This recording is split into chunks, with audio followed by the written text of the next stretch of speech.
parcours hors du commun. 30 décembre 1935. Benjamin d'une famille de 9 enfants, Albert Bongo vient au monde à Léouaï, dans la province du Haut-Ogooué. Son enfance de fils de chef du village est marquée par le respect de la tradition et de la sagesse africaine. 1945. Suite au décès de son père, Basile Ondimba, le tout jeune Albert est contraint de rejoindre son oncle, installé à Brazzaville. Il fréquente l'école officielle de Bakongo, puis le lycée technique de Brazzaville, où ses résultats sont excellents. Sa conscience politique s'éveille. Il adhère à la SFIO, s'implique dans les mouvements syndicaux et de lutte pour l'indépendance, s'attirant les foudres de l'administration territoriale, mais aussi l'intérêt du président Léon Mba. 17 août 1960, le Gabon obtient son indépendance. Quelques mois plus tard, Albert Bernard Bongo est libéré de ses contraintes militaires avec le grade de lieutenant de l'armée de l'air. Il a alors 25 ans et une seule idée en tête, servir son pays, le Gabon. 1962. Après un passage au ministère des Affaires étrangères, il est nommé directeur de cabinet adjoint du président Léon Mba.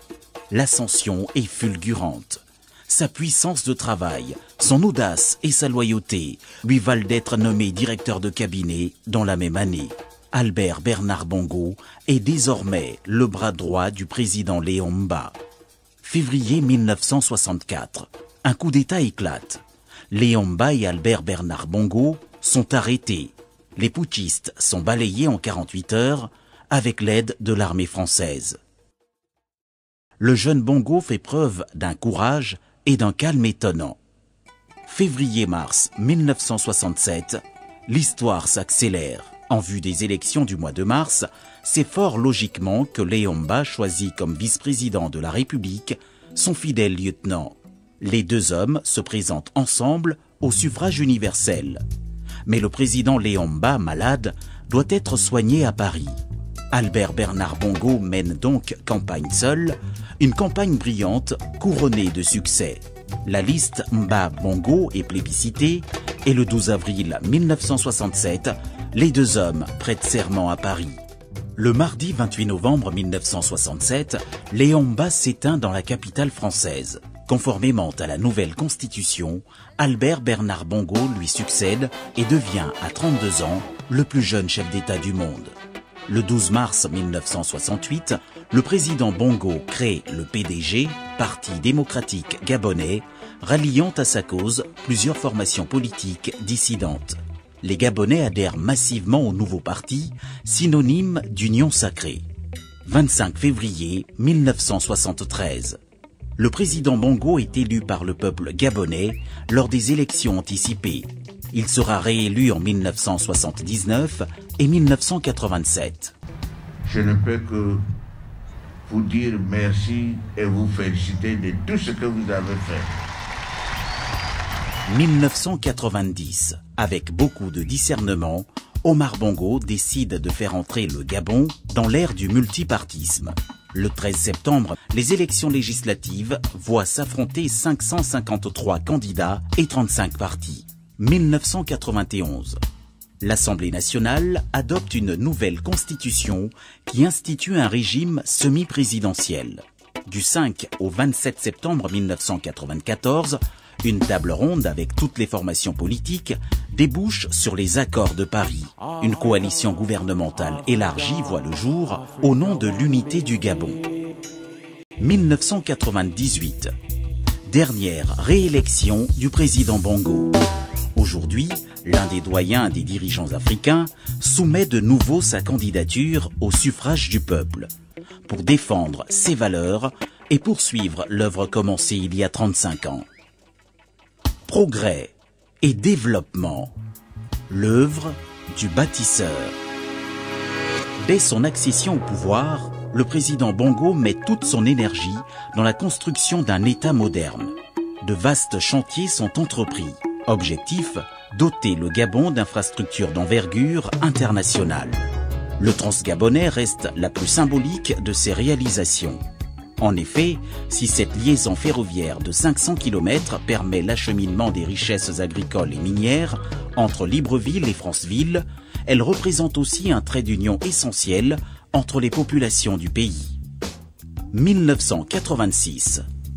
Pour favoriser l'exportation de ces produits miniers, et notamment du manganèse, première richesse du pays, un grand port minéralier surgit à Ovendo. 1988. La politique économique d'Omar Bongo aura également permis au Gabon de relever le défi de l'indépendance énergétique. Kingele dès 1973, Chimbele en 1980.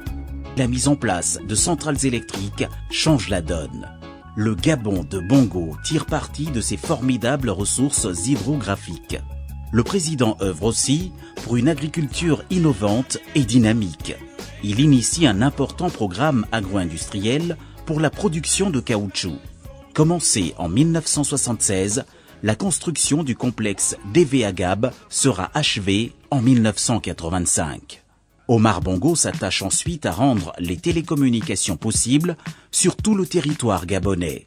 Ce sera chose faite le 15 août 1987 avec la naissance du réseau Equasat relié au satellite Intelsat 5.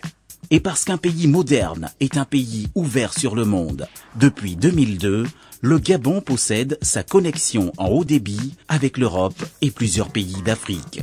Omar Bongo est aussi l'homme des grandes réformes économiques.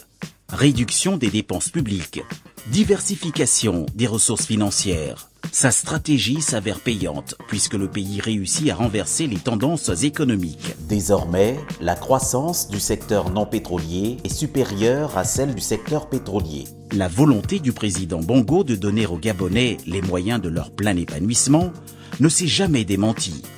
C'est la raison d'être du pacte national de solidarité et de développement. Au premier rang de ses priorités, la santé et l'éducation. Aujourd'hui, le Gabon est l'un des pays africains affichant le niveau de scolarisation le plus élevé et ses universités forment des cadres de haut niveau. Mais la contribution la plus précieuse du président, sa plus grande victoire, c'est incontestablement la préservation de l'unité nationale. En dotant la République d'institutions solides, en associant tous les Gabonais à la gestion de la nation par le dialogue, Omar Bongo a jeté les bases d'une vie en communauté harmonieuse. Dans une région marquée par d'incessants conflits ethniques, le Gabon est toujours resté en paix, fort et uni. Un exemple. Ce qui est important pour nous, c'est l'unité nationale. C'est de vous voir tous rassemblés comme ça. Sagesse et dialogue. L'humanisme au pouvoir.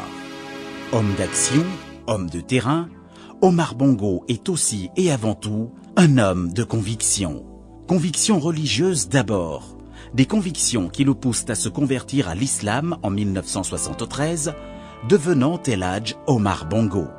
Cette foi en Dieu est doublée d'une admirable foi en l'homme. La finalité de l'action politique, c'est l'homme, le bonheur de l'homme, aime-t-il à répéter quand on l'interroge sur le sens de sa mission. L'homme, ou plutôt les hommes, car Omar Bongo est un formidable rassembleur, le président de tous les Gabonais. Dialogue, tolérance et paix, tout est dit dans la devise du PDG. Mais moi je dis, nous devons manger la paix. Nous devons respirer avec la paix, nous devons dormir avec la paix, nous devons marcher avec la paix. Ces valeurs de partage et d'ouverture, Omar Bongo les met en pratique en développant la coopération entre le Gabon et le reste du monde. Le président est un diplomate reconnu, un sage écouté par les plus hautes personnalités. Grâce à lui, le Gabon fait entendre sa voix au sein de l'ONU, de l'Union africaine, du Fonds monétaire international. Ses relations avec la France ont toujours été placées sous le signe d'un profond respect réciproque, tout particulièrement avec le président Jacques Chirac, l'un de ses plus fidèles amis. Sur le plan régional, El Hadj Omar Bongo a constamment joué les premiers rôles dans le processus d'unification communautaire. Ces efforts porteront ses fruits avec la création de la Communauté économique des États de l'Afrique centrale, puis de la Communauté économique et monétaire d'Afrique centrale, CEMAC. Chantre d'une Afrique forte et solidaire, Omar Bongo s'est également imposé comme l'un des principaux artisans de l'Union africaine. Et quand la paix est menacée, les peuples du continent savent pouvoir compter sur lui. Le président Bongo intervient alors en tant que médiateur pour œuvrer à la résolution des conflits qui ébranlent trop souvent le continent. Président du Gabon, sage africain, citoyen du monde, Omar Bongo Ondimba est aussi un père de famille, un père très proche de ses enfants. C'est auprès d'eux qu'il vient se ressourcer et trouver la force qu'exige la conduite de la nation. D'abord, c'est un père qui est donc très attentif aux études de ses enfants et qui est très exigeant avec ses enfants et qui félicite peu, encourage beaucoup. C'est aussi quelqu'un qui est très indulgent, qui pardonne. Je crois que ça, c'est une de ses qualités, c'est quelqu'un qui pardonne, qui sait donner une chance. Et ce qu'il applique au niveau familial, il l'applique sur ce plan-là au niveau national. C'est quelqu'un qui sait être indulgent, donner une chance. Derrière un grand président, il y a toujours une grande dame. Le sourire et le dévouement d'Edith Lucie Bongo Ondimba sont entrés dans le cœur et la vie des Gabonais. Membre de Médecins du Monde, présidente de l'Organisation des Premières Dames africaines contre le sida, la première dame, Edith Lucie Bongo Ondimba, est une femme rare. Un lien indestructible unit Omar Bongo au Gabon et aux Gabonais. Parce qu'il a consacré sa vie entière à son pays. Parce qu'il incarne le dialogue, la sagesse et la stabilité. Parce qu'il est une voix qui compte dans le concert des nations. El Hadj Omar Bongo Ondimba est le candidat du cœur et de la raison. Un homme d'expérience, un homme d'excellence, un homme d'exception.